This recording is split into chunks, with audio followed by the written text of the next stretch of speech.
Bonjour à vous.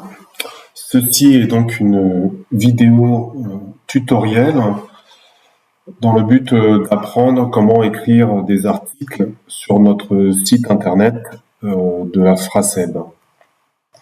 Comme vous pouvez le constater, là je suis sur le site de la Fraseb, fraseb.org. C'est le site tel que toute personne peut le voir.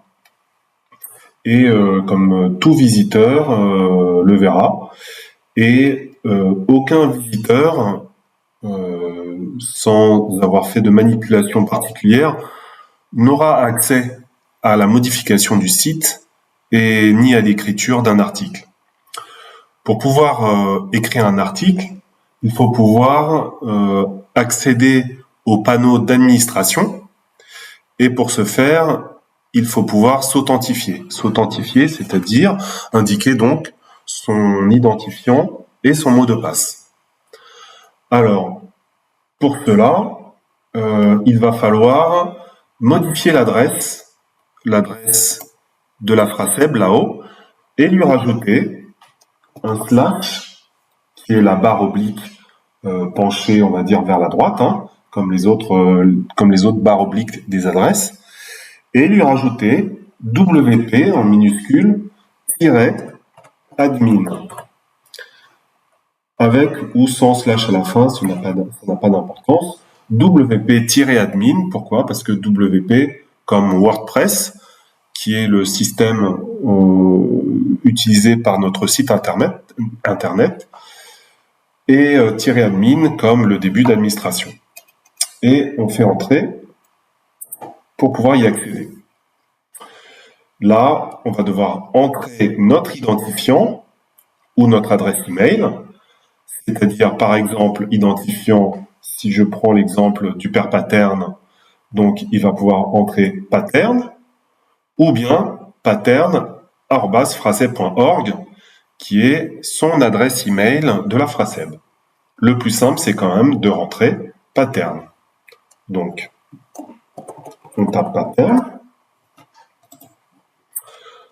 Dans les mots de passe, il faudra rentrer le mot de passe que je vous aurai communiqué. Moi, il est déjà préenregistré ici, je l'avais enregistré.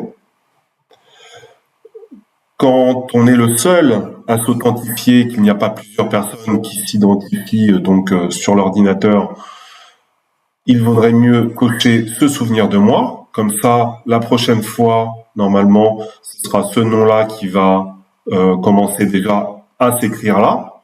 Normalement, ça accélérera le processus d'authentification. Et normalement, donc, l'ordinateur doit proposer ce choix-là en priorité. Moi, je ne vais pas le cocher puisque de toute façon, je m'authentifie avec plusieurs utilisateurs qui sont pour la plupart du temps soit le mien, soit les vôtres. Donc, je décoche pour ma part. Et on clique sur « Connecter ». Et là, on se retrouve dans le tableau d'administration du site de la Fraseb. Voilà, c'est un tableau. D'abord, on atterrit sur le tableau de bord. Le tableau de bord, donc vous avez dans la colonne ici de gauche toutes les sections auxquelles on va pouvoir accéder. Là, vous voyez que est sélectionnée la section tableau de bord. Le tableau de bord, ce n'est fait que pour rappeler, avoir une vue un petit peu d'ensemble et rappeler quelles ont été les dernières opérations faites ou les derniers articles, par exemple, écrits. Donc, ici, par exemple, il y a une petite fenêtre qui s'appelle « D'un coup d'œil », qui dit qu'on a actuellement 13 articles. Il y a une activité un peu plus détaillée qui dit ce qui a été publié récemment. Donc, par exemple, on voit les dates ici, la dernière étant celle du 26 octobre à 17h32, qui est l'homélie du 30e dimanche du temps ordinaire. C'est donc l'homélie que j'avais saisie pour le père Paterne dimanche dernier. Ces fenêtres-là ne sont pas toujours forcément là, parce qu'on a la possibilité de customiser un petit peu, c'est-à-dire de personnaliser son tableau de bord. Si c'est des informations dont je n'ai pas besoin, avec les options de l'écran ici, je vais pouvoir soit les supprimer, soit les rajouter. Je peux très bien également les réduire comme ça, avec la petite flèche qui est comme ceci, là. Je les réduis juste en une simple barre. Voilà, comme ça, elles ne prennent pas de place et elles n'attirent pas mon attention non plus. Parce que celle-ci, c'est pour effectuer un brouillon rapide, c'est pour aller plus vite quand on a plusieurs idées en tête d'articles et qu'on va saisir plusieurs brouillons. Ce n'est pas la peine de l'utiliser. Moi, je ne vais pas vous expliquer cela. Cette autre fenêtre-là, c'est sur des publicités, un petit peu des actualités qui tournent autour du système WordPress. Et cela ne devrait pas, normalement, vous intéresser. Donc voilà pour ce qui est du tableau de bord. Si je passe à la deuxième section ici, qui est articles, c'est quelque chose qui va davantage nous servir. C'est le menu, en fait, qui va vous servir la plupart du temps. Donc, quand vous allez arriver sur ce panneau d'administration, en général, vous allez directement aller sur articles.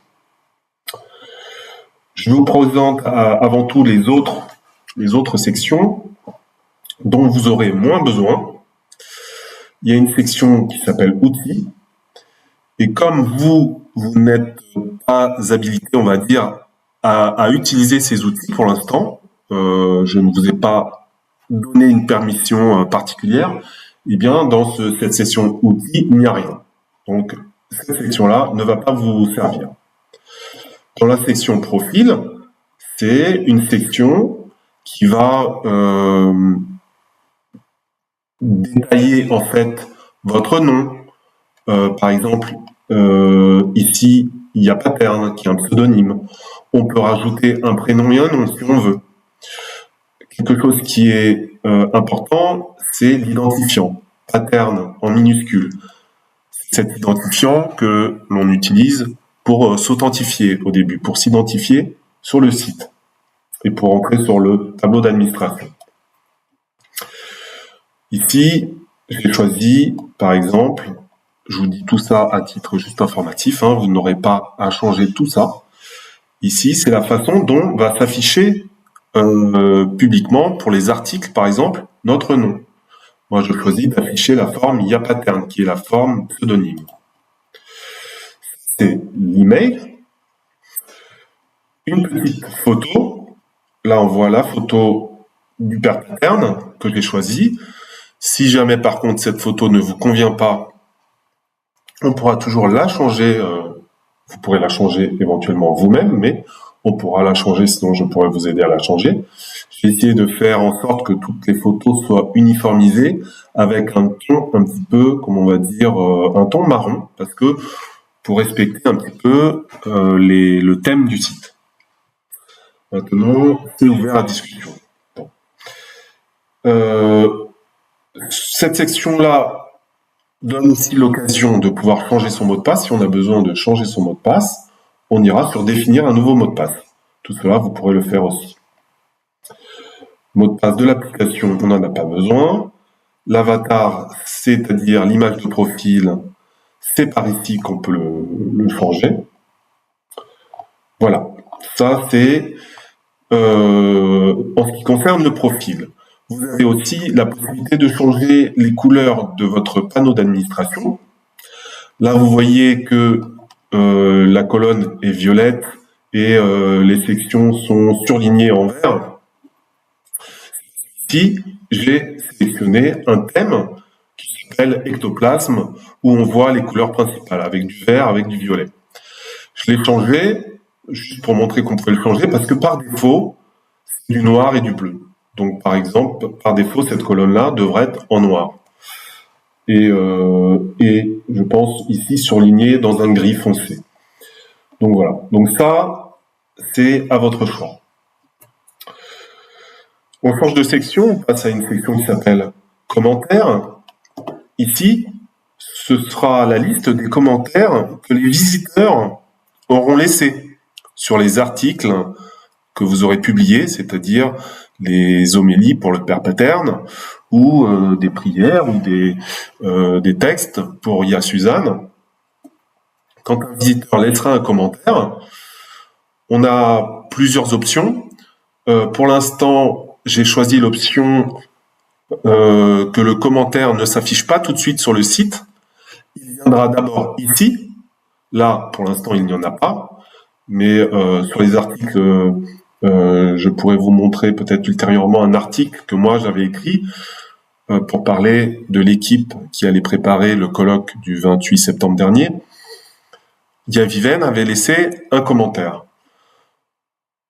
Quand je suis sur mon tableau à moi d'administration et dans la section commentaires, je vois le commentaire de Ya Viven. Comme le commentaire n'est pas encore approuvé, puisque j'ai choisi l'option de ne pas l'afficher directement sur l'article, mais de m'avertir d'abord qu'il y a un commentaire qui a été laissé, pour que je puisse vérifier ce commentaire, qu'il soit convenable, qu'il convienne aussi également à l'article, que ce ne soit pas un commentaire d'une personne mal intentionnée, extérieure à notre communauté, ou alors une personne qui viendrait en profiter pour y mettre de la publicité, parce que ça, malheureusement, c'est des choses aussi qui arrivent. Donc, on valide le commentaire, on le sélectionnera et on cliquera sur l'approuver ou le supprimer. Ça fera partie d'un autre tutoriel. Ici, vous avez la section médias. Et médias, vous voyez, ça va regrouper toutes les images, ou alors ça peut être aussi des documents, comme un document PDF. Vous voyez, dans la plupart du temps, c'est des images, mais ici, par exemple, nous avons un document PDF qui était l'Encyclica Dilexit, que j'avais mis dans un article récemment. Mais pour la plupart du temps, c'est des images. C'est des images que je vais rajouter dans mes articles. Alors en fait, toutes les images que vous mettez dans vos articles, elles passent avant tout par cette médiathèque, c'est-à-dire cette base de données d'images. C'est elle qui va vraiment concentrer toutes les images du site, que ça soit du site en dur que moi j'ai créé, ou des articles que l'on peut rajouter. Toutes les images passent par ici. Voilà. Les dernières images ajoutées apparaissent dans le haut, en haut de cette base de données, en haut et à gauche. Donc, par exemple, la dernière image que j'ai rajoutée, c'était probablement pour l'homélie de dimanche dernier. Elle se situe ici. On n'aura pas normalement directement à venir ajouter nous-mêmes des fichiers ici. On pourra le faire normalement directement dans l'article.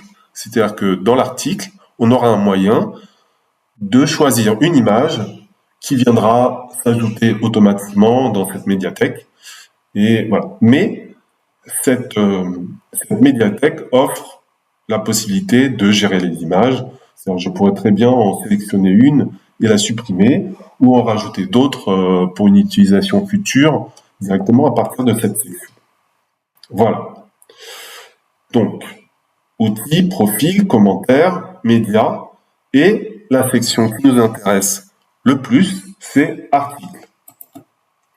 Je clique sur articles. Là, je vais retrouver la synthèse un petit peu de tous les articles créés précédemment. À commencer par le dernier, qui est l'homélie donc de dimanche dernier. On a donc une colonne qui donne les titres des articles, une colonne qui va donner l'auteur de l'article. Comme ici, il y a pattern, de toute façon, ne doit pouvoir voir que l'article à lui, parce qu'aussi, il ne pourra créer que ces articles à lui avec son nom. Eh bien, il n'y aura que l'auteur YaPattern. Quand nous serons chez Yasuzan, il n'y aura que des auteurs Yasuzan. On a aussi la catégorie, puisque la catégorie ici, on va voir que homélie, et le père pater ne pourra écrire un article que dans cette catégorie-là. Pourquoi? Parce qu'en fait, une catégorie d'articles, qui vient donc donner un type d'article, va permettre de, dans le menu du site web, d'aller placer cet article dans le bon menu qui portera le nom de cette catégorie homélie. C'est-à-dire que dans le menu du site de la Fraseb, vous avez un menu prière, et dedans, il y a un sous-menu homélie. Eh bien, homélie donc représente la catégorie homélie, comme il existe aussi une autre catégorie pour Yasuzan qui s'appelle au quotidien. Eh bien, en écrivant des articles avec cette catégorie-là, homélie, l'article sera proposé directement dans le menu homélie du site de la Fraseb. À droite, on retrouve une colonne qui résume toutes les étiquettes, c'est-à-dire tous les tags, comme on l'appelle en anglais, ou encore les mots-clés. Tout ça, ce sont des termes équivalents, étiquettes, tags ou mots-clés de l'article. Donc, on les retrouve ici. On pourra le montrer après. Ces mots-clés, comme on peut le voir aussi en tant que visiteur quand on lit l'article, ces mots-clés sont cliquables, et quand on clique dessus, on va aller normalement retrouver tous les articles qui parleront de ce même mot-clé. C'est-à-dire ça permettra de retrouver tous les articles qui parlent de ce même sujet. Alors prenons par exemple compassion. C'est un mot-clé que l'on voit dans l'homélie du 25 octobre. Si je fais défiler, je vais retrouver par exemple compassion ici, dans l'homélie du 25e dimanche du temps ordinaire, ou même ici compassion dans l'homélie du 26e dimanche du temps ordinaire. Quand je cliquerai sur compassion, cela me ramènera à ces différentes homélies qui parlent de compassion. Donc voilà pour la colonne étiquette. Ici, c'est une colonne qui va résumer les commentaires qu'il y aura de fait sur ces articles. Pour l'instant, nous n'avons pas de commentaires.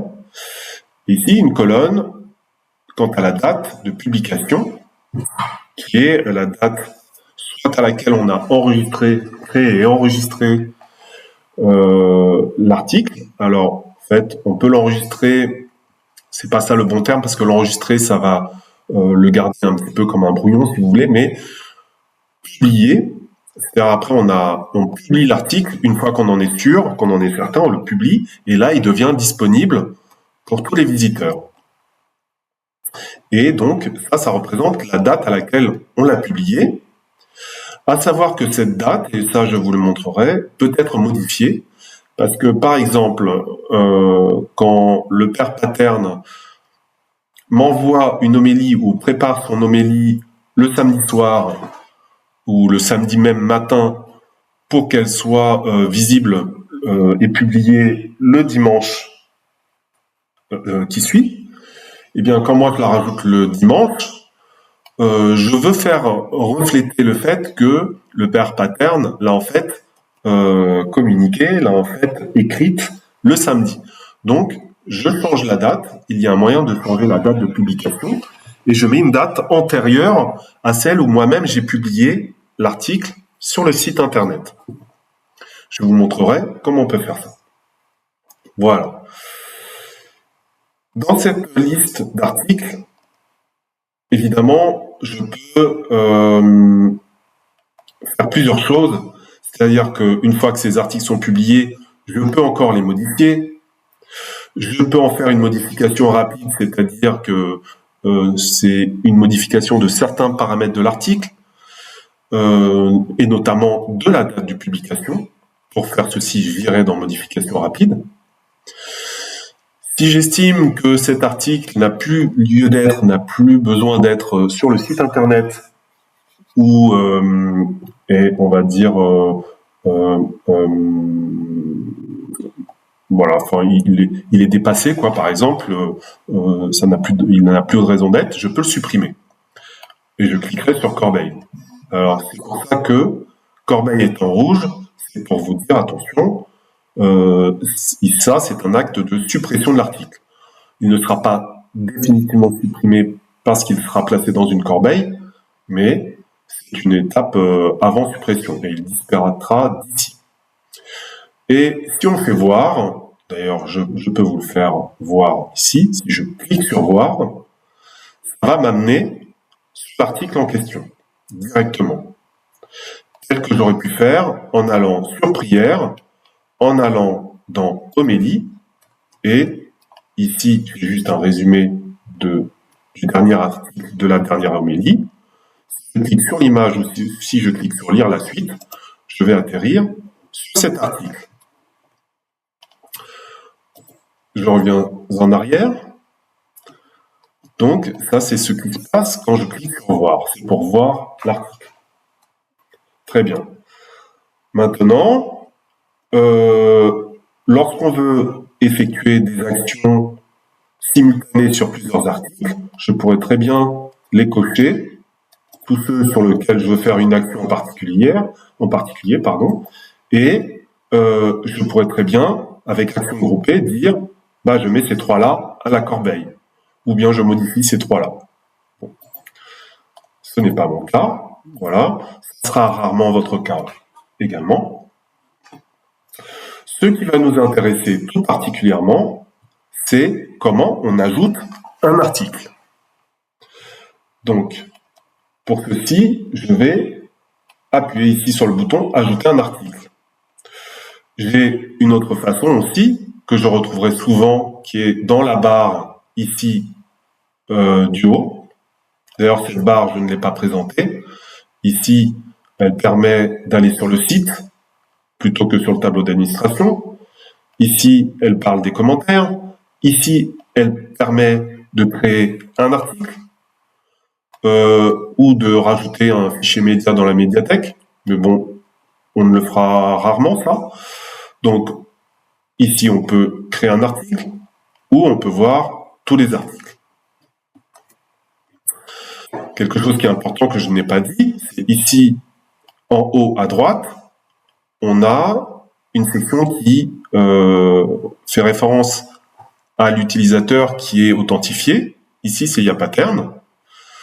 On retrouve sa photo, on retrouve son nom d'utilisateur aussi. On pourrait très bien passer par là pour aller modifier le profil. On se retrouverait à ce moment-là dans la section profil. C'est une autre façon de s'y retrouver. Et enfin, on peut se déconnecter. Se déconnecter, c'est-à-dire on va se retrouver sur le site de la Frasem en tant que simple utilisateur et on n'aura à ce moment-là plus accès au tableau d'administration. Il faudra recommencer à ce moment-là en tapant wp-admin après l'adresse de la frasem.org et rentrer son nom d'utilisateur et son mot de passe à nouveau. En attendant, retenez bien donc pour se déconnecter, c'est donc en haut à droite. On fait que survoler, on n'a même pas besoin de cliquer, on fait que survoler le bonjour YaPattern ou bonjour YaSuzanne et venir sur se déconnecter et cliquer sur se déconnecter. Maintenant, comment ajouter donc un article? Je vais donc cliquer sur ajouter un article. Et maintenant, je vais me retrouver dans l'éditeur d'articles. Cette fenêtre qui s'affiche ici, c'est juste une fenêtre qui s'affiche normalement une première fois, parce que comme le père Pattern n'était jamais venu ici dans ce menu-là, puisque en général je le faisais depuis mon compte à moi, eh bien, cette fenêtre s'affiche une première fois pour parler et pour guider sur l'éditeur de bloc. moi je vais fermer cette fenêtre, je vais plutôt vous parler moi-même de l'éditeur. Voici comment se présente l'éditeur. Dans cette fenêtre ici, vous avez le contenu que vous allez rajouter. Vous avez le titre principal et vous avez ensuite le contenu. Le titre principal est important. C'est ce titre-là que vous allez voir, en gros, lorsque vous visiterez vous-même votre article ou lorsque tout visiteur va visiter votre article, il le verra en gros, en plus gros. Et c'est aussi ce titre-là qui va s'afficher dans la liste de vos articles, dans la liste de vos homélies ou de vos articles du quotidien. Dans le tableau d'administration, vous verrez la liste des articles par le biais de ces titres-là. Donc, ce titre, c'est important. Et ensuite, en dessous, vous avez l'endroit pour saisir tout le reste du contenu de l'article. Je vais vous expliquer ça juste après. Dans la colonne de droite, vous avez certains paramètres pour votre article ou certains paramètres pour le bloc, et je vais vous en reparler après, puisqu'il s'agit de blocs du contenu de notre article, et pour l'instant, de toute façon, nous n'avons saisi encore aucun bloc. Je reviens sur article. Donc, cette colonne concernant les paramètres de l'article va nous permettre de rajouter l'image principale de l'article, qui s'appelle l'image mise en avant. Elle s'appelle comme ça. Donc, par ce bouton-là, nous définirons l'image principale donc, de notre article, de notre homélie par exemple.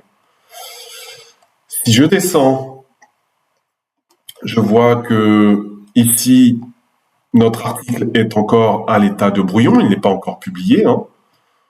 Je vois quelques informations. Ça permet aussi de le publier immédiatement. Mais bon, nous, pour publier, on utilisera un bouton qui sera publié là-haut, lorsqu'il y aura du contenu. On voit que les commentaires sont ouverts, c'est-à-dire que c'est possible, parce qu'on peut très bien aussi interdire les commentaires. Dans ce cas-là, les visiteurs n'auront pas la possibilité de laisser de commentaires du tout.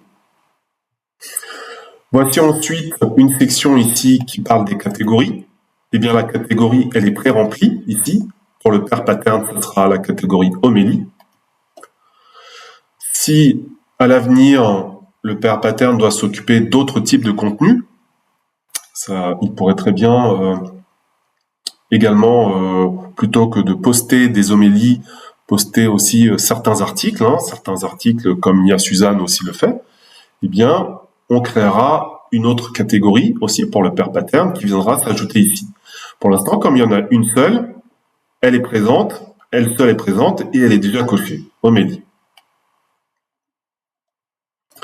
Pour rappel, on peut ouvrir ou refermer pour plus de simplicité cette section. De la même que la section étiquette ici, je peux l'ouvrir et ici, c'est ici qu'on viendra rajouter les étiquettes, c'est-à-dire les mots-clés de notre article ou homélie. Ici, il y a un rappel en dessous des mots-clés les plus utilisés dans nos articles précédents. Ça peut être une source d'idées, de rappel de certains mots-clés auxquels on n'aurait pas pensé. Mais, en règle générale, on aura préparé à l'avance son article et son image et ses mots-clés. C'est les trois choses auxquelles il va falloir un petit peu penser avant d'aller écrire cet article. Il faudra le préparer quelque part normalement. Le taper, l'idéal c'est de le taper dans un traitement de texte comme Word. Pourquoi ? Parce que cela permettra aussi de corriger les fautes, de les voir plus facilement. Dans ce Word, on peut aussi donc après réfléchir à certains mots-clés. Donc voilà, moi c'est comme ça que je fais. Je prépare déjà mon article dans Word et après je n'aurai plus qu'à copier-coller cet article. Je vais vous montrer ça. nous reviendrons après sur ces étiquettes. Passons maintenant à la saisie de notre article en lui-même, à commencer donc par le titre. Si je prends par exemple l'homélie de mardi dernier, qui n'a pas encore été mise sur le site, le père Paterne m'avait envoyé le texte de l'homélie, je vais devoir mettre le titre donc de cette homélie. Le père Paterne m'avait envoyé un titre qui était « Homélie du mardi 29 octobre, à quoi le règne de Dieu est-il comparable ?» Luc 13, 18, 21. On ne va pas mettre tout ce titre-là, ça fait un peu trop long pour un titre. Après, quand on va avoir la liste de tous nos articles, on va avoir quand même un titre qui va être quand même long. Donc, on va plutôt prendre comme titre Homélie du mardi 29 octobre. On a le choix peut-être Homélie du mardi 29 octobre et entre mettre ça et rajouter quand même à quoi le règne de Dieu est-il comparable, mais moi je suis d'avis pour mettre un titre assez court qui l'identifie, qui est Homélie du mardi 29 octobre. Après, lorsque, en tant que visiteur, je viendrai visiter la page qui concerne la catégorie Homélie, j'aurai la prévisualisation de tous mes derniers articles dans lesquels je verrai l'image de mise en avant, je verrai le titre, mais je verrai aussi le début de l'article. Donc, je retrouverai tout ce qui suit le titre. Donc, je pourrai m'y retrouver de toute façon. Donc ici, je vais copier, par exemple, homélie du mardi 29 octobre, uniquement. Je le copie, je viens dans saisissez le titre, je clique dedans, je viens coller. Donc, j'ai homélie du mardi 29 octobre. Et ensuite, je vais coller tout le reste de mon article. Donc, je vais là où j'ai mon article, je vais copier tout le reste et je vais venir cliquer sur la petite phrase grise qui dit saisir / pour choisir un bloc. Moi, je vais cliquer dedans et je vais faire coller. Et voilà, je colle tout le reste de mon article. Maintenant, ça, c'est une façon un peu raccourcie de venir écrire son article. Je dois vous parler de ce qu'on appelle les blocs. En fait, pour vous, là, ici, vous avez un titre et ensuite, vous avez des paragraphes. On les a collés d'un seul coup. Mais en fait, ces paragraphes sont plusieurs blocs de type paragraphe. Quand je vais cliquer sur un paragraphe, par exemple là je clique sur le mot graine, je vais avoir un menu ici qu'on appelle un menu contextuel parce que il va être relatif à ce bloc-là. Je vais avoir un menu donc ici qui concerne ce bloc, ce paragraphe. Mais tous les blocs ne sont pas des paragraphes. Par exemple, si ici, entre à quoi le règne de Dieu est-il comparable, Luc 13, 18, 21, et entre chers frères et sœurs en Christ, si je voulais rajouter du contenu, je pourrais rajouter un autre bloc. Là, il suffit que je mette ma souris, mon curseur de souris entre les deux, je vois apparaître cette ligne avec un plus et avec la proposition ajouter un bloc. Si je clique dessus, eh bien, on va me proposer certains blocs. Je vais pouvoir mettre un paragraphe, je vais pouvoir mettre une image plutôt qu'un paragraphe, je vais pouvoir mettre une citation, par exemple la parole de quelqu'un, ça apparaîtra sous une forme différente. Il existe encore vraiment de multiples blocs disponibles que je peux très bien rechercher ici, ou que je peux parcourir par l'appui sur le bouton « Tout parcourir ». Si je fais ça, vous allez voir ici à gauche s'affichent tous les types de blocs que je vais pouvoir rajouter dans mon article. Mais dans votre cas, et pour faire simple, tous les blocs que nous allons rajouter, ce n'est que des paragraphes. Si le bloc par défaut, c'est le bloc paragraphe, et quand je viens coller du texte dans ma fenêtre ici, ça va se coller sous la forme de blocs de type paragraphe. Mais juste pour vous montrer, il est possible d'avoir donc des paragraphes, d'avoir des titres. Donc à chaque fois, vous avez un exemple, par exemple une petite fenêtre, pour vous montrer à quoi ça ressemble un titre. Un titre, c'est juste du texte dans une taille plus grande, une taille plus élevée. Et en général, avec une couleur aussi différente. Vous avez des listes. Les listes, elles sont faites pour énumérer certaines choses. Donc en général, ces listes sont faites avec des points devant. La citation, on en a parlé, c'est pour faire un peu se détacher la parole de quelqu'un. C'est du code qui est plus pour les programmateurs, les informaticiens. Voilà, vous avez donc plusieurs choses, et je peux descendre vers le bas. Vous allez voir que nous avons vraiment beaucoup de blocs différents. Ouais, je fais défiler. Il existe vraiment beaucoup de choses. Jusqu'à insérer des vidéos YouTube, on peut faire ça. On peut insérer... Qu'est-ce qu'on peut insérer? On peut insérer des icônes de partage vers les réseaux sociaux, que ça soit Twitter, Facebook, Instagram, TikTok. On peut... Qu'est-ce qu'on peut aussi? On peut découper son texte sur plusieurs colonnes. Là, dans l'exemple, il montre qu'une colonne, mais on peut avoir 2 colonnes, 3 colonnes. On peut avoir une grille aussi, c'est-à-dire afficher du contenu sur plusieurs colonnes et plusieurs lignes. On peut avoir vraiment plein de choses. Moi-même, je ne connais pas encore tous ces blocs-là. C'est pour ça que on se contente du bloc paragraphe. Et je vais venir refermer cette petite colonne-là avec la croix, puisqu'on n'en a pas besoin. Donc, si je voulais rajouter, il me suffit de me placer entre 2 blocs et j'ai ce plus.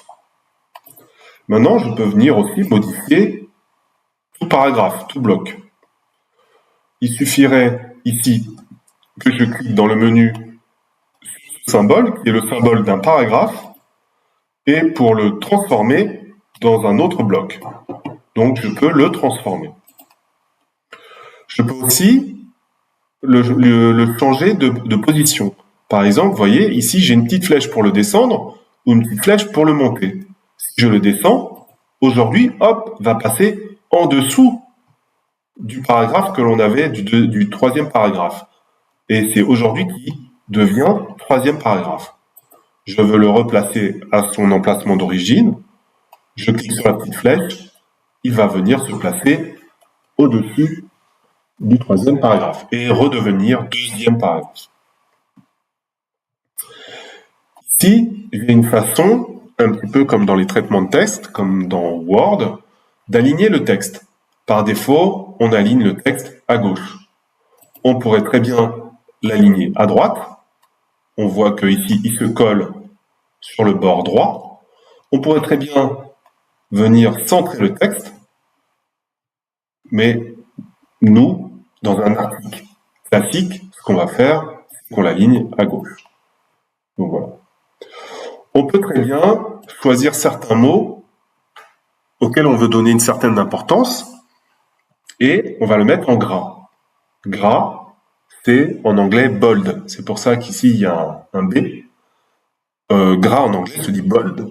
Donc, si je clique sur B, sur bold, eh bien ce mot-là que l'on aura sélectionné viendra se mettre en gras. Il est probable que quand vous faites un copier-coller du texte que vous aviez saisi dans un traitement de texte comme Word et que vous le colliez ici, si vous aviez déjà des mots en gras, normalement, ils devraient apparaître également en gras.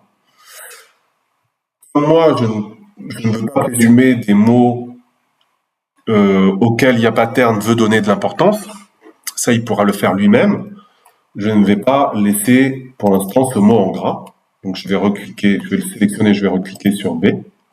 Et il n'est plus en gras. On peut mettre des mots en gras, on peut mettre des mots en italique. Si je viens cliquer sur la petite flèche ici, on a plus d'options. On peut barrer des mots. On peut les mettre en exposant, comme le petit 2 à côté du X. On peut les mettre en indice, comme le petit 2 ici en bas du X. Il y a des options que je n'ai pas testées, comme image en ligne, langue, mettre en évidence, note de bas de page, saisie au clavier. Tout cela, à la limite, vous pourrez vous-même tester. Si jamais je fais une erreur, si jamais j'ai un bloc, je vais en rajouter un paragraphe, et ici, je tape le paragraphe ne devrait plus être ici. Alors, j'ai un paragraphe dont je ne veux plus. Comment je fais pour le supprimer? Si je viens ici et que je reviens en arrière, je vais pouvoir effacer effectivement mon bloc. Bon, il reste quand même une ligne de trop là, où je vois en gris saisir slash pour choisir un bloc. Bon, si je continue à faire un retour arrière, hop, je le supprime définitivement. D'ailleurs, si je veux rajouter un paragraphe, je peux aussi très bien me placer sur le paragraphe du dessus et juste appuyer sur la touche Entrée de mon clavier. Je vais avoir un nouveau paragraphe. Mais je veux vous montrer toutes les options. Si je tape une ligne, si ce bloc, je n'en veux plus, donc soit je fais comme avant, je vais le supprimer avec ma touche sur mon clavier retour arrière, soit je peux aussi aller dans les 3 petits points ici et dire tout en bas, supprimer. Mais on peut aussi avoir un raccourci clavier, ça c'est quand on a mémorisé les raccourcis clavier quand on veut aller plus vite. Mais dans l'immédiat, moi je vais vous montrer comment on fait. On va dans ce menu des 3 petits points, on clique sur supprimer et hop, notre bloc disparaît.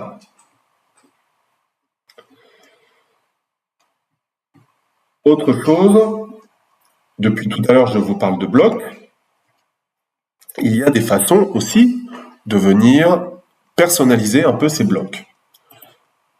Et sur le deuxième bloc, c'est-à-dire, ou le troisième bloc plutôt, ce paragraphe ici. Je peux aller dans ma colonne de droite. Tout à l'heure, nous avions vu ici qu'en cliquant sur article, on avait des options que je vous expliquerai après pour définir l'image de mise en avant ou bien les mots-clés. Si je vais non plus sur article qui concerne tout mon article, mais plutôt sur bloc, qui va concerner le bloc sur lequel je me trouvais, j'ai des possibilités de le formater. J'ai des choses normalement dont vous n'aurez pas à vous servir. Ici, vous voyez une roue crantée qui concerne des réglages pour ce bloc, qui concerne par exemple des permissions. Nous, on n'ira pas dedans, ou d'autres réglages avancés. Tout cela, non, on n'ira pas dedans. Mais par exemple, plutôt que cette roue crantée, ici, on peut aller sur style, qui représente donc un cercle avec couleur noire, couleur blanche. Si je vais dessus, je vais pouvoir changer le style de ce bloc, à savoir la couleur du texte et la couleur d'arrière-plan.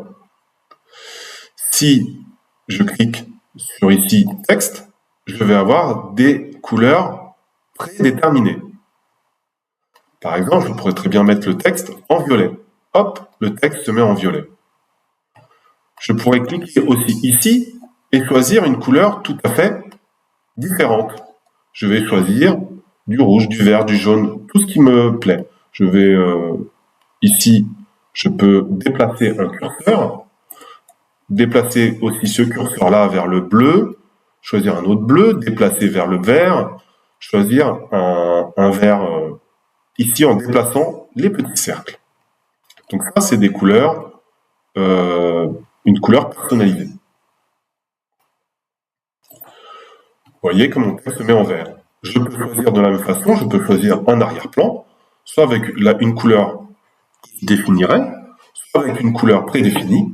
Par exemple, si je choisis une couleur d'arrière-plan un peu couleur beige ou sable, je clique ici, et c'est tout mon bloc dont l'arrière-plan va se mettre dans cette couleur sable. Bon. Voilà, donc ça, c'est pour ce qui est couleur de texte, couleur d'arrière-plan.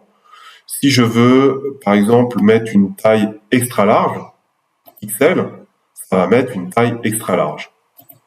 Une taille S, comme small, c'est un peu comme les tailles d'un vêtement.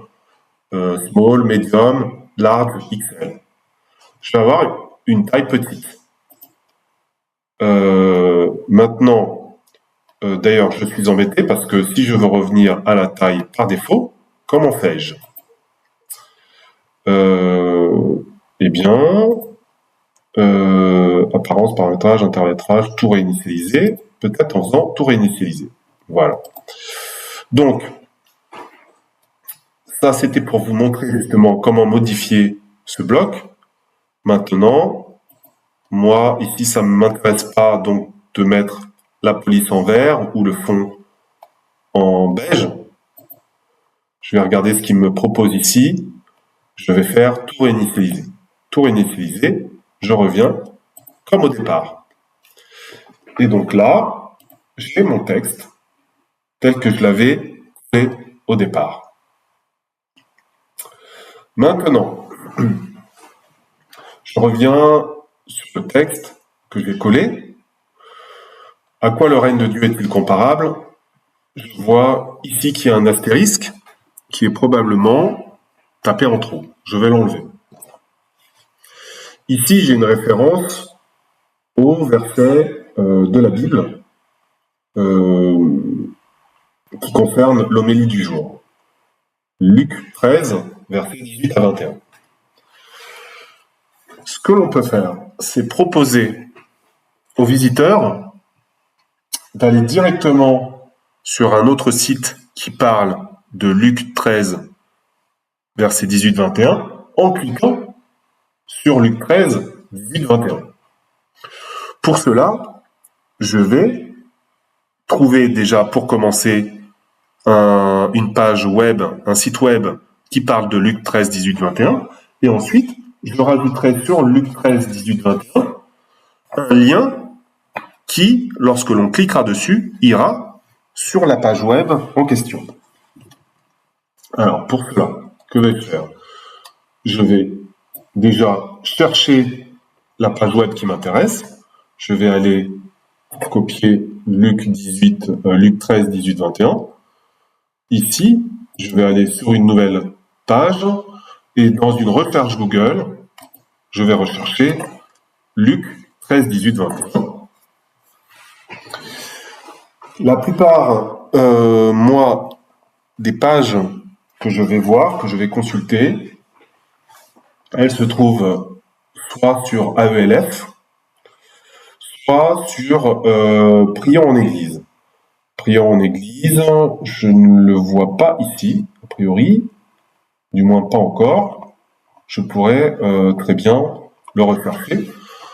Si je ne le trouve pas, je pourrais très bien me contenter donc de AELF. AELF, si je l'ouvre dans un nouvel onglet, voilà ce que ça me donne. Donc on arrive sur Luc 13.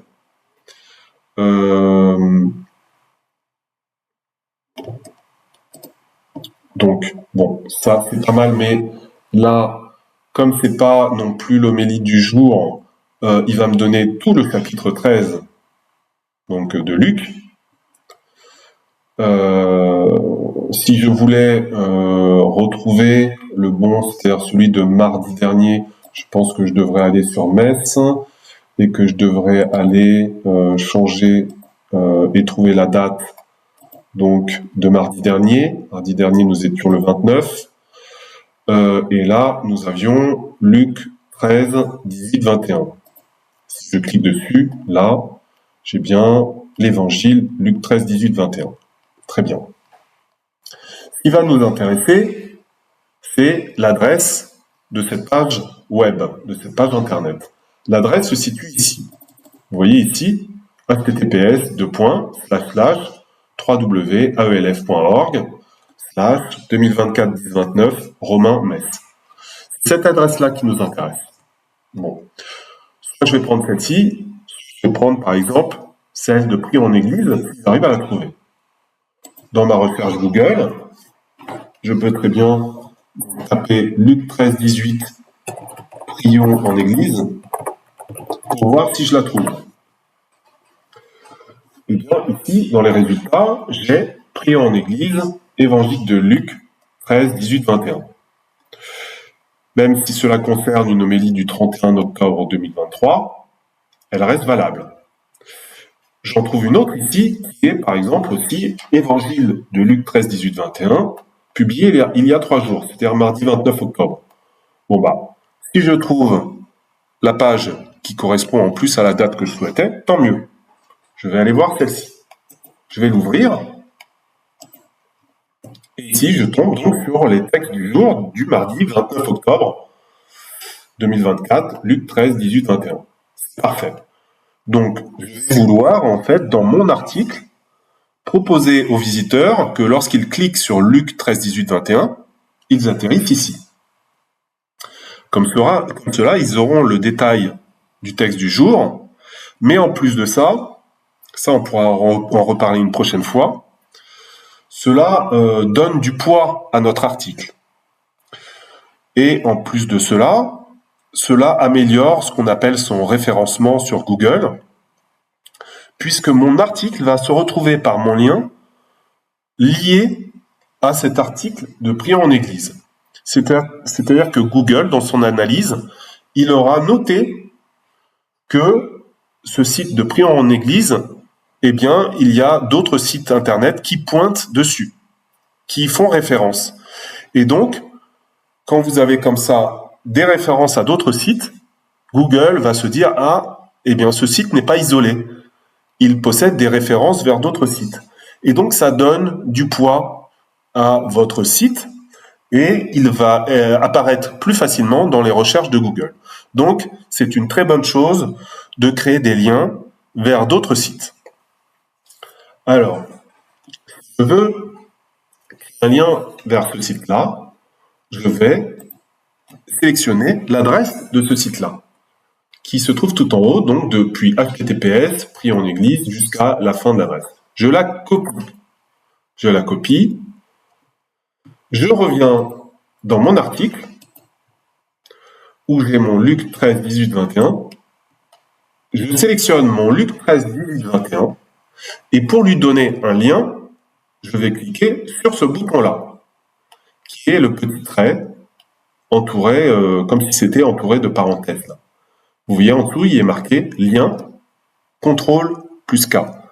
Parce que si je veux aller plus vite aussi, plutôt que de passer par le menu, je peux passer par mon clavier et faire CTRL K et j'aurai la même chose. C'est-à-dire la possibilité de saisir le lien. Et là, je vais venir coller l'adresse de l'autre site que j'ai copié précédemment. Je vais le coller. Après, soit je vais simplement taper sur la touche Entrée, soit cliquer sur cette touche qui est ici Envoyer. Ça a le même effet, qui va valider en fait notre lien. Ça va le valider en tant que lien ici pour Luc 13, 18, 21. Ce qui fait que ici, quand je clique dessus, je vois que j'ai un lien. Là, pour l'instant, le fait de cliquer dessus ne m'envoie pas directement sur l'autre page. Ce n'est pas ce que je veux. Par contre, quand nous aurons publié cet article et qu'un visiteur viendra sur notre article, lui, lorsqu'il cliquera sur ce lien, ça l'emmènera directement sur le site de Prions en Église.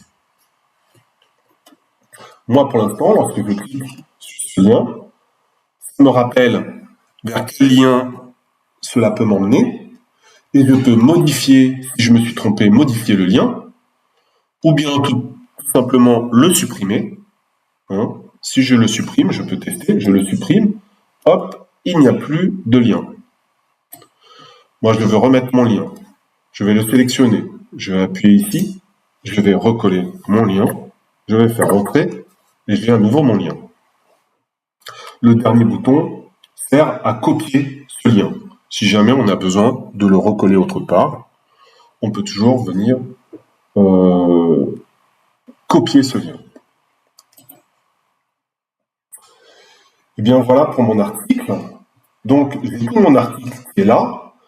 C'est basique parce que je n'ai rien mis en gras, je n'ai changé aucune couleur.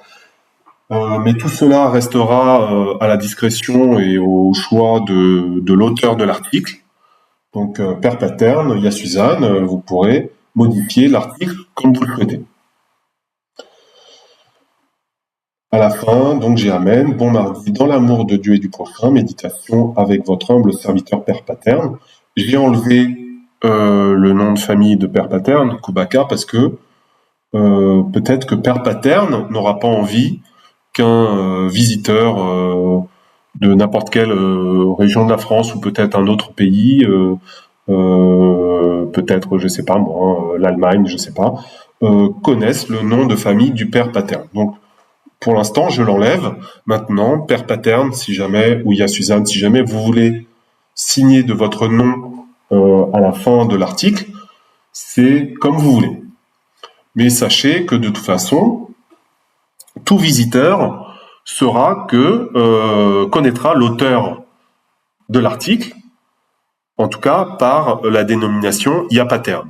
Il pourra cliquer sur Yapattern, à ce moment-là, voir la photo de ce qu'on appelle l'avatar, la photo de profil de Père Paterne, avec tous les articles que le Père Paterne aura publiés. En tout cas, pour l'instant, j'ai supprimé le nom de famille ici. Voilà pour l'article. Passons maintenant aux paramètres de l'article dont je vous parlais. On va venir dans la colonne de droite, cliquer sur Article. Et on va venir ajouter l'image. L'image, je l'avais trouvée sur Internet, dans la plupart des cas. Là, en l'occurrence, c'est le Père Paterne qui l'a choisi. Et je vais aller la chercher là où je l'ai téléchargée. Je l'ai téléchargée sur mon ordinateur, je vais aller la chercher. Donc, pour cela, je clique sur « Définir l'image mise en avant ». J'ai ici un choix. Soit je vais aller chercher des fichiers qui sont dans ma médiathèque, que je vous ai montré tout à l'heure, qui est la base de données d'images. Soit je vais plutôt aller chercher directement, c'est ce que je veux ici, l'image en question sur mon ordinateur. Dans ce cas-là, je vais cliquer ici pour aller chercher cette image-là, ce qui aura pour effet de me la sélectionner, mais aussi au passage de me la rajouter dans ma médiathèque. Je clique sur le bouton. Je viens sélectionner ici, moi, l'endroit qui est c'est le dossier de téléchargement de mon ordinateur. Je retrouve cette image. Je vais venir la sélectionner. Je fais ouvrir, où j'aurais pu faire un double clic dessus. Et cette image va venir apparaître ici. Je pourrais très bien ici venir donner une description de mon image, enfin du moins lui donner un texte alternatif, parce que pour l'instant, comme texte, elle n'a que le nom du fichier que j'avais transformé en homélie29octobre.jpg. On peut très bien lui donner un texte alternatif. Bon, moi, c'est quelque chose pour aller vite que je ne fais pas, mais on pourrait très bien le faire. Hein. C'est-à-dire rajouter un texte alternatif. Pourquoi? Parce que pour les personnes qui sont aveugles, il existe des solutions pour décrire l'image, par audio par exemple. Donc une personne aveugle, en passant sa souris au-dessus de l'image, pourra entendre le texte alternatif de l'image. pourra entendre également une légende, pourra entendre également une description. Donc, si on a le courage, on peut très bien ajouter toutes ces choses-là. La légende, elle, devrait apparaître aussi en général en dessous de l'image. La description, peut-être qu'elle apparaîtra aussi visuellement lorsqu'on passera sa souris au-dessus de l'image. Je ne sais plus. Mais voilà. Moi, pour aller plus vite, une fois que j'ai choisi mon image, je ne m'embête pas encore avec ces choses-là et je valide et je fais définir en bas à droite, définir une image de mise en avant. Voilà. Et on voit un aperçu, pas forcément intégral, hein, parce que c'est qu'un aperçu de l'image. Ici. L'image apparaîtra bien dans son intégralité dans notre article. Ça, c'est la première chose à faire dans les réglages de l'article, l'image de mise en avant. Ensuite, si je descends, l'état de brouillon, je le laisse. Publier immédiatement, pour l'instant, je laisse. Parce qu'on pourrait très bien choisir aussi une date ultérieure de publication. Pour que ça se publie, par exemple, à un moment donné où on dort. Hein, je peux très bien choisir publier demain à 2h du matin. Et bien, ça sera publié à 2h du matin. C'est pas mon cas. Moi, pour l'instant, quand je appuierai sur publier, ça se publiera automatiquement maintenant. Le lien, je vais le laisser, pardon. Les commentaires en mode ouvert et non fermé, je laisse. Format standard, je laisse. La catégorie, pas le choix pour l'instant, homélie, je laisse. On arrive aux étiquettes, c'est-à-dire les mots-clés. Les mots-clés, je vais cliquer ici. Soit je les entre un par un, c'est-à-dire si je tape, par exemple, je vais taper par exemple moutarde. Dans le texte, il y a le mot moutarde. Je tape moutarde. Ou si je tape, je peux taper graines de moutarde. Pour l'instant, cela n'a pas été encore considéré comme un mot-clé parce que le système ne sait pas que j'ai fini d'entrer mon mot-clé. C'est la virgule que je vais saisir qui va lui faire comprendre que c'est la fin de mon mot-clé. Si je fais virgule, il me transforme cela en mot-clé. Je peux taper un autre mot-clé, par exemple virgule, et là, il va me transformer ça en mot-clé. Ça, c'est pour vous montrer comment rajouter des mots-clés, selon ce que l'on veut directement au clavier, mais si l'on a bien préparé son article, on avait déjà la liste de nos mots-clés. C'est ce que je vais faire, moi, plutôt. Je vais venir supprimer ces deux mots-clés, parce que, en fait, le père pattern ne les a pas choisis. Le père pattern avait choisi une suite de 6 mots-clés qui étaient graines, transformation, discrétion, confiance, impact et foi. Je vais venir sélectionner ces mots-clés déjà listés, les uns à la suite des autres, dans le texte que j'avais préparé, et séparés par des virgules. Je les copie, je viens ici, je les colle, et bien, ça va me coller directement, parce que j'ai mis des virgules, tous les mots-clés. Et pour que le dernier mot-clé soit bien considéré comme un mot-clé, il fallait aussi que j'ai une virgule après ce mot-clé. Donc voilà, lorsque je prépare mes mots-clés pour mon article, je les liste les uns après les autres, séparés des virgules, et en laissant une virgule à la fin du dernier mot-clé. Comme ça, après, je n'ai plus qu'à sélectionner tous ces mots-clés, les copier et les coller dans cette case pour ajouter des étiquettes, c'est-à-dire des mots-clés. Et là, on a fini. On a fini puisque on a mis notre image, nos mots-clés, on a le contenu de nos articles. Donc dans ce cas-là, c'est bon, c'est suffisant. Je peux enfin publier mon article. Si jamais je n'étais pas sûr, je pourrais, au lieu de le publier, parce que publier a pour effet donc de le rendre disponible sur le site internet, à la vue de tous les visiteurs. Si je ne suis pas sûr et que je veux le garder pour le modifier plus tard, je peux très bien enregistrer le brouillon. Et dans ce cas-là, je le retrouverai en tant que brouillon dans mon tableau de bord, section articles, dans la liste de tous mes articles. Je le retrouverai. Et il ne sera pas publié sur le site. Mais là, comme tout me paraît convenable, je vais le publier. Allez, j'appuie sur le bouton « Publier ». Il va me demander si on confirme bien la publication. Est-ce qu'on en est sûr? Visibilité publique, parce que elle n'est pas privée. Hein. Tout le monde pourra voir cet article. On pourrait très bien le protéger par mot de passe. Hein. Si jamais on a envie que certaines personnes uniquement, ceux qui auront un certain mot de passe qu'on l'on communiquera après, n'accèdent à cet article-là, on pourrait très bien le cocher là. Mais non, nous, on reste sur public et publier immédiatement. Voilà. Eh bien, je confirme en cliquant sur publier. La publication se fait. Maintenant, elle est disponible sur le site internet. Si je veux voir cet article, je clique sur voir l'article, par exemple. Cela va nous emmener sur la page telle que tout visiteur verra cet article. Une grande image, suivie du titre, suivie de la date, 1er novembre 2024, et le nom de l'auteur, il y a pattern. Ah, petit souci, l'article a été publié maintenant, c'est-à-dire 1er novembre 2024. C'est un peu embêtant. Moi, j'aurais voulu qu'il apparaisse comme date de publication mardi dernier.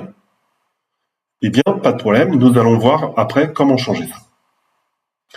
Vous voyez, nous avons notre article dans son intégralité, avec votre humble serviteur Père Pattern, et ici, le rappel de la catégorie qui est homélie, et la liste des mots-clés, confiance, discrétion, foi, graine, impact, transformation, listés dans l'ordre alphabétique, qui sont donc les mots-clés que l'on avait choisis.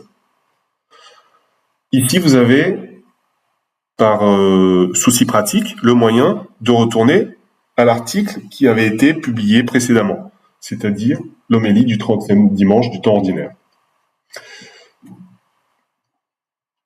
Et puis ici, vous avez en dessous une zone pour laisser un commentaire.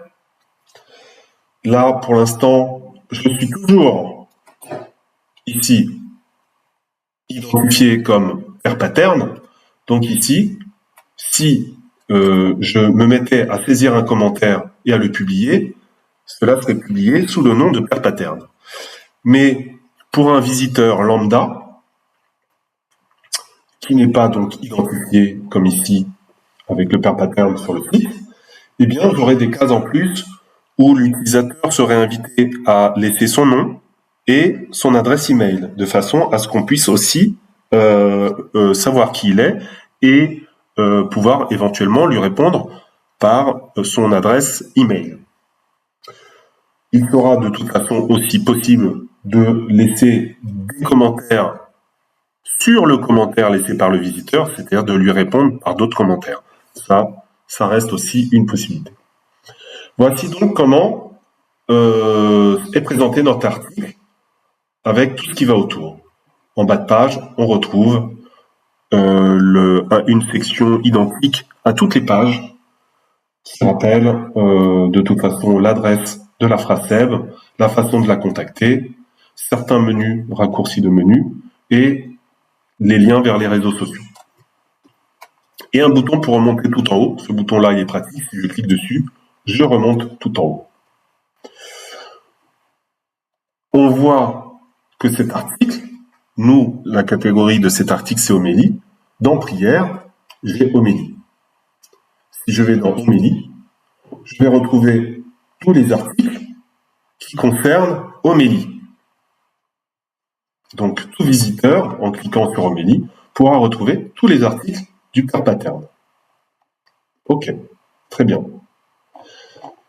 Donc, j'ai pratiquement fini. Il me restait à modifier cette date de publication. Je n'ai qu'à revenir sur mon tableau de bord. Je clique ici, ou je peux très bien cliquer aussi ici. Je reviens sur mon tableau de bord. Je vais repartir sur mes articles. Je retrouve ici l'article en question, qui est Homélie du mardi 29 octobre. Ce que je vais vouloir faire, ce n'est non pas modifier, puisque modifier, ça va me ramener à la fenêtre qui m'avait permise de saisir mon article. Moi, je veux quelque chose de plus simple.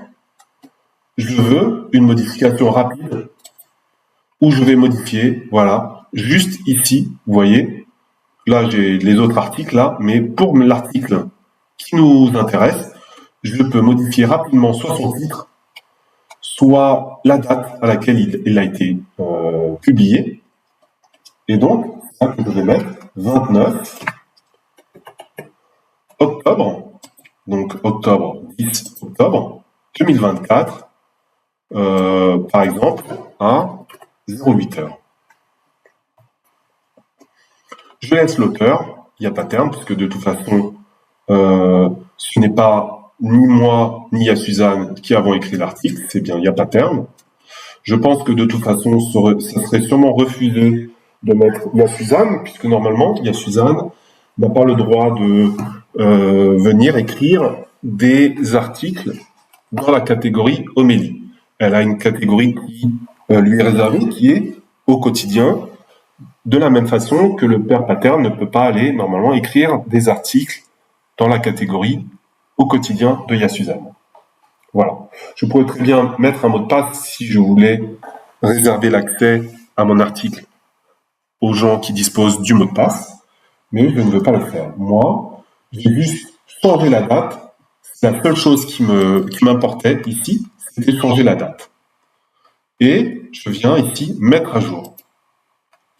Et voilà, je vérifie. Dans la colonne date, j'ai le 29 octobre 2024 à 8h. Je vais voir mon article en cliquant ici sur voir.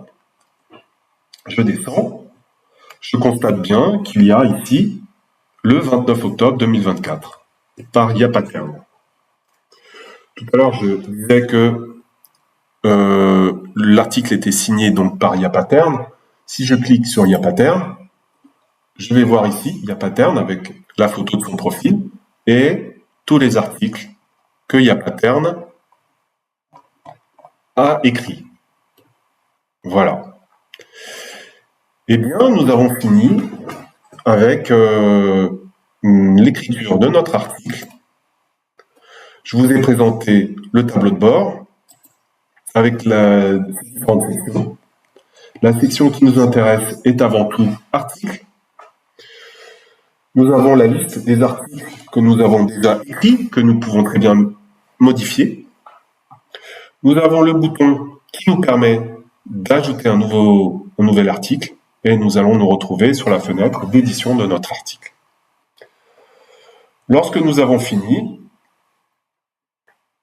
c'est l'étape qu'il nous reste éventuellement à faire. Si l'on veut sécuriser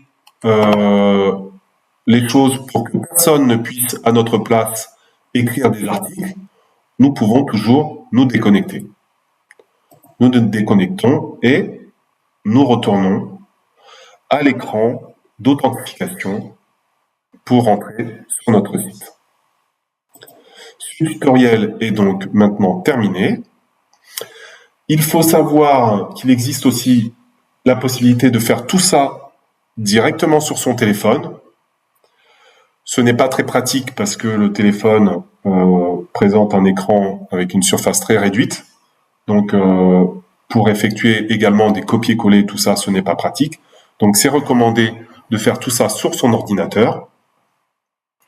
Maintenant, si l'on n'a pas d'ordinateur ou si l'on est en voyage et qu'on n'a pas emporté son ordinateur, tout ce que nous avons fait là, c'est faisable de la même façon sur son téléphone portable en utilisant un navigateur de son téléphone portable. Il suffit, je le rappelle, d'aller donc sur le site de la Fraseb, de saisir après le site de la Fraseb le /wp-login. On se retrouve donc, alors, une petite erreur, WP-admin, pardon, WP-admin, login, WP-admin, pour pouvoir s'authentifier. Voilà. Donc ce tutoriel est terminé et cela fera peut-être l'objet d'autres tutoriels de vous présenter comment faire la même chose sur un mobile. Pourquoi pas. Si vous avez des questions, n'hésitez pas à me les envoyer par WhatsApp ou par email. Merci et à bientôt.